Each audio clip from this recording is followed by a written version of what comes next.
Everyone, good morning. তোমরা সবাই কেমন আছো? আশা করি ভালো আছো। তো আমার আর একটা নতুন ব্লগে তোমাদের সবাইকে জানাই অনেক অনেক স্বাগত। তোমাদের পুরো ভিডিওটা দেখার অনুরোধ রইল। তো দেখো, আজকে সকাল হয়েছে কিন্তু অনেক আগেই। আজকে সকালবেলাতে আর টিফিনের তোড়জোড় নেই। কেন কি বলো তো, আজকে নয়, এখন হচ্ছে মানার গরমের ছুটি পড়ে গেছে, তাই ওর সকাল সকাল আর স্কুল নেই। তো এর জন্য আর আমার টিফিনের তাড়াহুড়োও নেই। আর এখন হচ্ছে এই সপ্তাহটা পুরো তোমাদের দাদাভাইয়ের সকালবেলা মর্নিং ডিউটি নেই, এখন যাবে একটু লেট করে, দুপুরে খেয়ে দিয়ে বেরোবে। তো এখন এর জন্য সকালবেলাতে একটু সকালে টিফিনের তাড়াহুড়ো নেই। তো যাই হোক, দেখো সকালবেলা উঠে আগে মেয়েদের খাওয়ানো পড়ানো এইসব তো করেছি, করে তারপরে মানাকে নিয়ে একটু পড়াতে বসেছিলাম। তো পড়াতে বসে হচ্ছে আমি কি করেছিলাম বলো তো, বসে বসে যে কাজগুলো হয় না, ওই কাজগুলো করে নিয়েছিলাম। কারণ কি, তাড়াতাড়ি রান্না করতে হবে, তো খেয়ে বেরোবে তোমাদের দাদাভাই। তাই ওকে পড়ানোর সময় আমি শাকগুলো, তো আজকে দুপুরে শাক রান্না করব, তো শাকগুলো বেছে নিয়ে রেখেছিলাম। আর হচ্ছে আজকে করব হচ্ছে এঁচোড়, এই জন্য এঁচোড়টাও কেটে রেখেছিলাম। তো ওকে পড়ানোর সময় কি হয় বলো তো, ওকে না ওর কাছে বসতে হবে, না বসলে সে পড়বে না। ওই জন্য কি ওকে বসে পড়িয়েছিলাম। তো বসতে বসতে যে কাজগুলো হয় ওইগুলোই করে নিয়েছিলাম। তো বসতে বসতে আমি রান্নার কাজটা একটু এগিয়ে নিয়েছিলাম, না হলে আবার দেরি হয়ে যাবে। এদিকে পড়ানো কমপ্লিট করে আমি যদি রান্নাঘরে যাই অনেকটাই দেরি হয়ে যাবে। তারপরে তো মানার পাপার অফিস রয়েছে, ও তো খেয়ে বেরোবে। তাই যতটা সম্ভব পারি কাজটা এগিয়ে রাখি। তো এদিকে মানাকে পড়ানো হয়ে গেছে আমার, পড়িয়ে তারপরে এসছি আমি আমার যা কাজ থাকে আর কি সকালে। তো বিছানাপত্র ঝেড়ে এখন ঘরটা ঝাড় দিয়ে নিচ্ছি। তো এই ঘরটা ঝাড় দিয়ে তারপরে যাব রান্না করতে। ঘরটা ঝাড় দিতে আমার অনেকটাই টাইম লাগে, কারণ কি পুরো ঘর জিনিস বেছানো হয়ে পড়ে থাকে। তো ওইগুলো একটা একটা করে গুছিয়ে গুছিয়ে আমাকে ঘরটা ঝাড় দিতে হয়, এর জন্য ঘরটা ঝাড় দিতে আমার একটু টাইমই লাগে। তো এদিকে দেখো, এই যে ঘরে কত জিনিসগুলো মিলিয়ে সব রেখেছিল, ওইগুলো সব তুলে রাখলাম, তারপরে ঘরটাকে ঝাড় দিচ্ছি। তো কিছুক্ষণের জন্য এরকমই থাকে, তারপরে আবার যেইকে সেই হয়ে যায়। সারাদিন করে ওই রকমই গোছাতে থাকি আর ঝাড় দিতেই থাকি। কতবার যে ঝাড় দেওয়া হয় আর গোছানো হয় তার কোনো ঠিক থাকে না। তো যাই হোক, বাচ্চাদের ঘর তো এরকমই হবে, কিছু করার নেই। আর চলো, এদিকে ঘরটা পুরো আমার ঝাড় দেওয়া প্রায় কমপ্লিট হয়ে গেছে, আর বাইরেটা খালি ঝাড় দেবো, তাহলেই হয়ে যাবে। আর এদিকের যা কাজকর্ম টুকটাক ছিল আমার প্রায় কমপ্লিট হয়ে গেছে। এদিকে কাজ আর কোনো নেই, এরপরে যাব রান্নাঘরে। তো রান্নাটাও তাড়াতাড়ি করে করতে হবে। তো 11টার সময় বেরোবে তোমাদের দাদাভাই খেয়ে।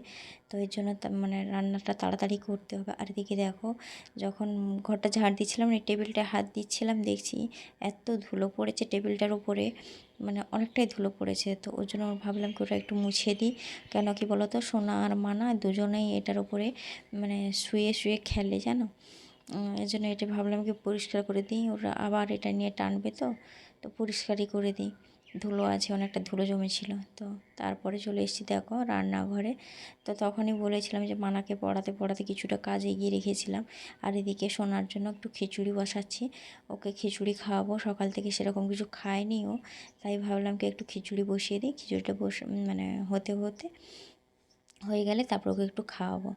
তো এদিকে খিচুড়ি বসিয়ে দিয়ে এসে শাকটা যে বেছে রেখেছিলাম তখন আর কাটা হয়নি সোনার জন্য। তো এদিক ওদিক করছিল শাকগুলো, তোমরা তো দেখেছো ঝাড় দিতে গিয়ে কত শাক এদিক ওদিক হচ্ছে। তো এখন ওই শাকগুলোই আমি কুটে নিচ্ছি।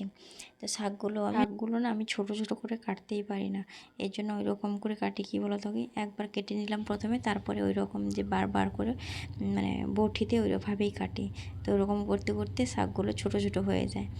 আর শাক যদি একটু ছোট ছোট করে না কাটা হয় না, তাহলে খেতে ঠিক ভালো। শাক যত ছোট ছোট হবে তো তত ভালো লাগে খেতে, তাই একটু ছোট করার চেষ্টা করছিলাম। তো এদিকে জানো, দুটো শাক আছে, একটা সজনে শাক আছে আর একটা ওই আমাদের সেই লোটে শাক বলে। তো তোমাদের কি বলে কমেন্ট করে জানিও। জানি না, আমাদের তো লোটে শাক। তো ওটা দুটোই মিশিয়ে শাকটা ভাজবো। এদিকে শাকটা কাটতে কাটতে না সোনা আর থাকছিল না, দেখো আমার কাছে এসে কেমন গড়াগড়ি খাচ্ছে, কাঁদছে, এই যে থাকছেই না কোনো মতেই। তো তখন শাকটা কাটা কমপ্লিট করে ওকে নেবো, ওটা গুছিয়ে, তো সেটাও টাইম দিচ্ছে না। আর তোমাদের দাদাভাই একটা কাজের জন্য বাইরে গেছে, ওর জন্য হচ্ছে মানে আমার কাছে ওরকম ডিস্টার্ব করছে, না হলে ওর বাবার কাছেই থাকে। তো এদিকে দেখো অনেক কষ্ট করে শাকটা কাটা কমপ্লিট করলাম। কমপ্লিট করে তারপরে ওকে খাইয়েছি, খাইয়ে তারপরে এসেছি রান্নাঘরে। তো রান্নাঘরে এসে বলেছিলাম না এঁচোড় করবো আজকে, তো চিংড়ি মাছ নিয়ে এসেছিলো গতকাল, তো ওই চিংড়ি মাছ দিয়েই আজকে হচ্ছে এঁচোড় চিংড়ি। কালকে আর করা হয়নি চিংড়ি মাছটা, তো আজকেই রেখেছি এঁচোড় করার জন্যই। তো ভাবলাম কি আজকে একটু এঁচোড় চিংড়ি করব আর একটু শাক করব, বাস। তো এঁচোড়টা সেদ্ধ করে নিয়েছি, আলুটা ভেজে তুলে নিয়েছি, এঁচোড়টাও ভাজা হয়ে গেছে। আর এখন দেখো চিংড়ি মাছটা ভাজছি, আর এদিকে কী বলো তো শাকটাও বসিয়ে দিয়েছি। তো দুদিকে দুটোই হচ্ছে, অনেকটা দেরিও হয়ে গেছে রান্না করতে আজকে। তো এদিকে দেখো এঁচোড় চিংড়ি করার জন্য মশলা করবো, আর এদিকে শাকটা ভেজে নিচ্ছি। তো দুটো কড়াই দুদিকে, এদিকে ভাত হয়ে গেছে, দুদিকে দুটো কড়াই বসিয়ে মোটামুটি রান্নাটা করছি। শাকটা করতে বেশিক্ষণ টাইম লাগে না, তো শাকটা তো তাড়াতাড়ি হয়ে যায়, আর ওই এঁচোড়টা করতে যতটুকুনি টাইম ওটাতে একটু টাইম লাগে। তো ওটার জন্য করে মশলা এখন রেডি করছি, তো মশলা দিয়ে ওটা কষাতে কষাতে হয়ে যাবে।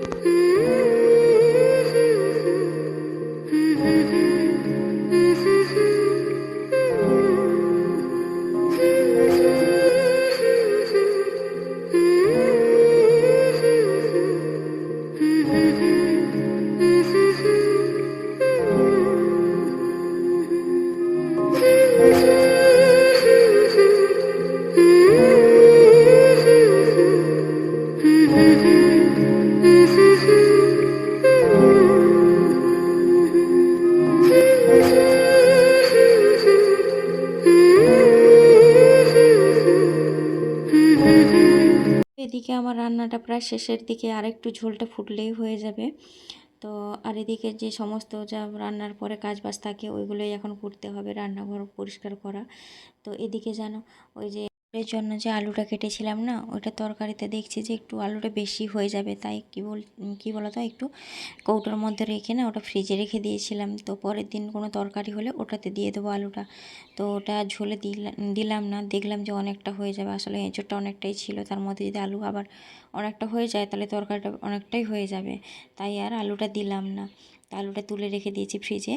তো কালকে কোনো সবজি হলে ওটাতেই দিয়ে দেবো। আর এদিকে দেখো আমার তরকারি তো হয়ে গেছে, নামিয়ে নিয়ে সব টেবিলে গুছিয়ে নিয়েছি। এখন তোমাদের দাদাভাই চান করতে যাবে, এখন খেয়ে দিয়ে বেরোবে অফিস। আর এদিকে আমি বাসনগুলো যে ছিল বাসনগুলো মেজে নিচ্ছি। প্রত্যেক দিন তো আমি তরকারিতে জল দিয়ে ঝোল ফুটতে থাকে, আর এদিকে আমি বাসনগুলো মেজে নিই। আজকে আর সেটা হয়নি, আজকে সোনা মানে ঘ্যান ঘ্যান করছিল, সে আমাকে আর করতেই দিল না।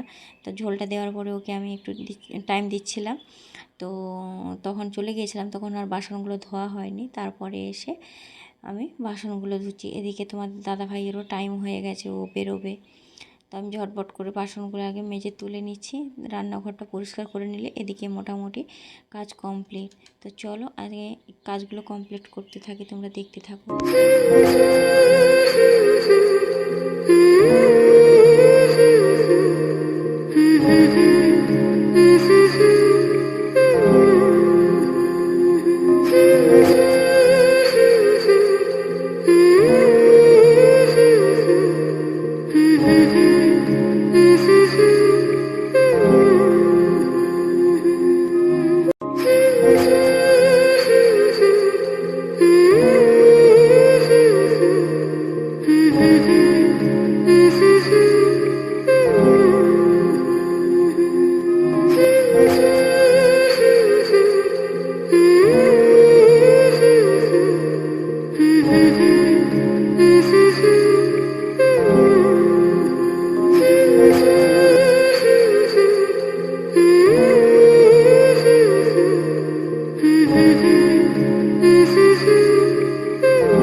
এখনকার মতো মোটামুটি আমার কাজ কমপ্লিট, আর টুকটাক যা কাজ থাকে ওইগুলোই থাকবে, আর বেশি তাড়াহুড়োর কাজটা আর নেই। তো তোমাদের দাদাভাইও খেয়ে দিয়ে বেরিয়ে গেছে অফিস, তো আর কোনো তাড়াহুড়োর ব্যাপার নেই।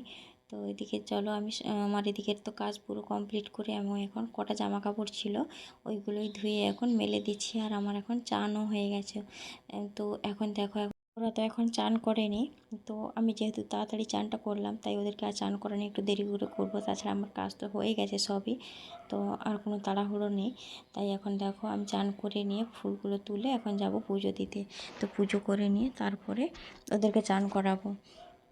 তো এদিকে দেখো ফুল তুলে নিয়ে এসে আমি পুজো দিয়ে নিয়েছি। পুজো দিয়ে নিয়ে এসে তারপরে মানা গিয়েছে খেলতে বাইরে, তো ও তো এখন নেই। তো ভাবলাম কি সোনা আছে, ওকে তাহলে চান করে রেডি করিয়ে দিই, তারপরে ও যখন আসবে, তো যখন আসবে তখন চান করবে। ও তো একা চান করতেই পারে, তো ওকে নিয়ে কোনো ঝামেলা নেই। তো ওকে না করালেও ও একা করতে পারে, কিন্তু সোনা তো একা করতে পারে না, ওকে তো করিয়ে দিতে হয়। এই জন্য একটু আমার চাপ থাকে যে কখন করাবো। তো যখন আসবে তখন খাইয়ে এখন ঘুম পাড়াবো, তারপরে আমরা খাওয়া দাওয়া করবো, একটু রেস্ট নেব।